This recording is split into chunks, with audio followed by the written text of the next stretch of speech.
Nous bénissons l'Éternel parce qu'il est bon. Amen. Que l'Éternel bénisse cette assemblée, qu'il bénisse également le pasteur. Alléluia. Alléluia. Si je suis ici, ce n'est pas parce que je veux venir ici. Je suis souvent très occupé aussi.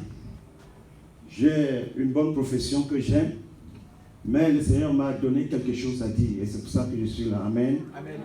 Mon nom c'est Samuel. Je viens de l'Afrique, comme a dit le pasteur. Et en Afrique, nous évangélisons beaucoup. Amen. Amen. On faisait le plein air, on évangélise, on essaie de créer des petites assemblées. En ce moment-là, le Seigneur avait dit depuis des années qu'il m'enverrait dans un pays étranger où je continuerai à faire la même chose. Amen. Amen.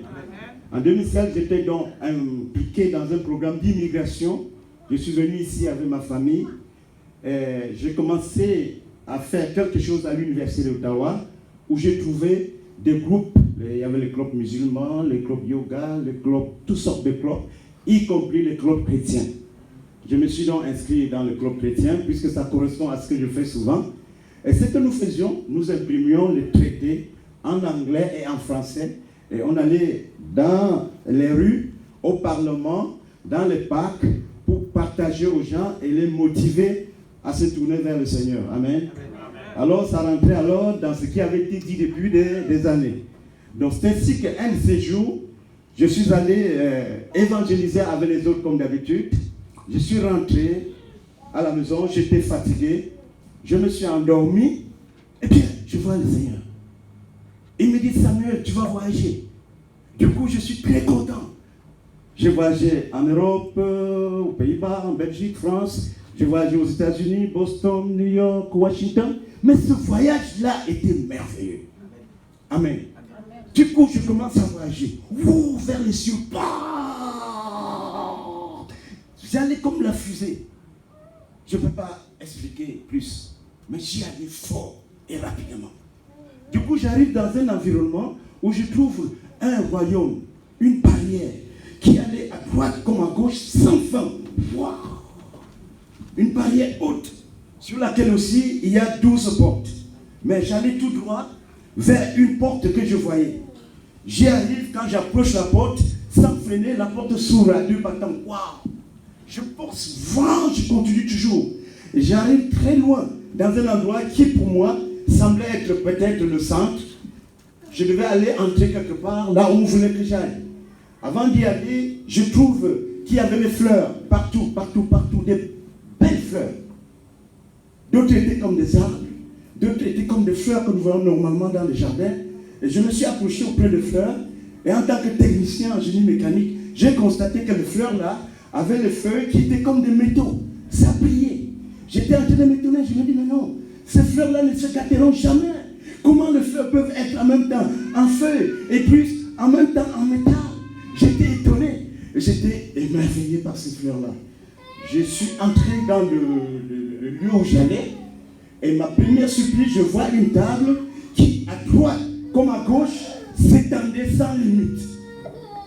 Je vis alors les bouquets de fleurs, les gens qu'on utilise pour accueillir un bien-aimé ou alors pour féliciter quelqu'un qui a été décoré, de toute taille, de toute beauté. Il y en avait des plus grands, il y en avait des plus petits. Et on me dit, c'est ici qu'on va accueillir les gens qui vont venir de la terre. Je voulais voir beaucoup de choses. J'ai vu aussi des arbres là-dedans qui étaient comme des fleurs. Il y avait la paix, il y avait la tranquillité. Et à cet endroit-là, c'était comme, ici sur la terre, nous considérons de l'or et de l'argent comme des meilleurs produits. Mais là-bas, à cet endroit, c'était comme les dernières choses. Les choses qui étaient là-bas étaient encore plus merveilleuses, plus belles. Je n'ai pas de mots pour exprimer cela. Et alors que je voulais encore voir davantage, le Seigneur m'apparaît encore. Il dit, Samuel, rentre sur la terre, encourage les gens à venir dans ce royaume. Amen. Amen. La même puissance me tourne au point. Je repars fort, flèche. J'arrive devant la même porte. La porte s'ouvre, moi. Je fonce. J'arrive ici dans la ville. Ça, c'est dans la vision. Je suis à Rideau. Je suis au Parlement. Parce qu'au Parlement, on avait l'habitude de trouver beaucoup de gens là-bas. Je parle à beaucoup de gens, les gens qui viennent de beaucoup de pays. Répandons-nous, convertissons-nous. aimons le Seigneur, lisons la parole de Dieu, sanctifions-nous pour aller au ciel, il faut que nous nous repentons. Et j'ai donné ainsi les traités à beaucoup de gens. Après, les gens me suivent. Et nous allons encore dans ce royaume, à la file indienne, en renfort. Et quand quelqu'un arrive à la barrière, la porte s'ouvre. Waouh, tu vois, la porte est ferme. Donc on était en file indienne. Mais la porte a refusé à beaucoup de gens d'entrer. Nous qui étions dedans, il y avait la paix. Il y avait la tranquillité. Il y avait la sécurité. Il y avait l'abondance. Tout ce que tu peux imaginer pour toi, tout le bonheur que tu peux imaginer était là-bas. Mais nous avions en même temps les larmes aux yeux parce que beaucoup de gens qui étaient restés dehors, les démons allaient venir les attraper pour les amener à la perdition. C'était lamentable. Si vous avez lu le témoignage du pasteur Benéhin ou le pasteur Tunazi du Congo, comment ils expliquent? Parce que le pasteur Benéhin a été dans le coma et il a tourné une vidéo et dit qu'il veut que tout le monde voie. Lui, il est arrivé à cette porte. Il dit qu'on trouve 20% de personnes, des chrétiens entrés. Et Dieu lui a fait rentrer en lui disant, je te donne une deuxième chance. Et donc le Seigneur m'a dit qu'il y a beaucoup de gens dans les églises qui disent qu'ils sont sauvés, mais ils ne sont pas sauvés. Amen. Et c'est pour cela que je suis là. L'Éternel veut la sanctification. Amen. Amen. Il dit dans la Bible, Matthieu chapitre 5, verset 48. Soyez donc parfaits comme votre Père Céleste est parfait. Amen. Et il dit dans Hébreu, ou bien, il dit bien dans Hébreu chapitre 12, verset 14, recherchez la paix avec tous, ainsi que la sanctification, sans laquelle nul ne verra la face de Dieu. Amen. Nous avons un seul objectif, voir la face du Seigneur. Passer cette porte-là. Alléluia. Mais même si quelqu'un après ici me prend les cailloux là sur moi, vu qu'ensemble un jour on passe la porte. Amen. Et le Seigneur dit à ses apôtres, parce qu'il les a préparés, celui qui vous écoute m'écoute. Celui qui m'écoute écoute celui qui m'a envoyé. Et celui qui vous rejette me rejette. Et celui qui me rejette rejette celui qui m'a envoyé. Et il dit à Pierre, Père, mes prêts. Alléluia. Alors il dit, Pierre nous dit, puisque celui qui nous a appelés est saint, vous aussi, soyez saints. 1 Pierre chapitre 1, verset 14. Et également à Paul, il a dit, j'étais choisi du milieu des Israélites et des païens vers qui je t'envoie, pour les ouvrir les yeux, pour les enlever des ténèbres à la lumière, de la puissance de Satan à Dieu. Amen. Afin que le monde se convertisse et à la rémission de péché et qu'ils aient leur part avec ceux qui sont sanctifiés par la foi en mon nom. Amen. Et il dit à Paul que j'ai été établi pour être la lumière des nations, pour leur apporter le salut. Amen. Alléluia. Et la Bible nous dit, travaillez votre salut avec crainte et tremblement. Et Philippiens chapitre 2, verset 12. Et Paul nous dit, ce que vous m'avez vu faire, ce que j'ai dit, ce que vous avez entendu de moi, pratiquez-le. Et le Dieu de paix sera avec vous. Alléluia.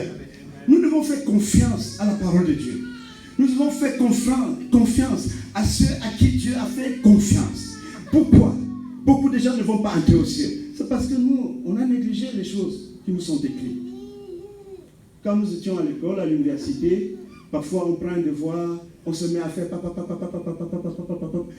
parfois le professeur, quand il passe, il regarde, il trouve qu'on a fait des erreurs. Il dit, oh, mais pour ceux qui ont considéré comme ça va, on recommence. Parce que tu peux lire. Elle n'est pas bien appliquée, soit par négligence, soit par erreur. Mais quant à Jésus, il dit à Paul, je t'ai établi lumière des nations pour leur apporter le salut.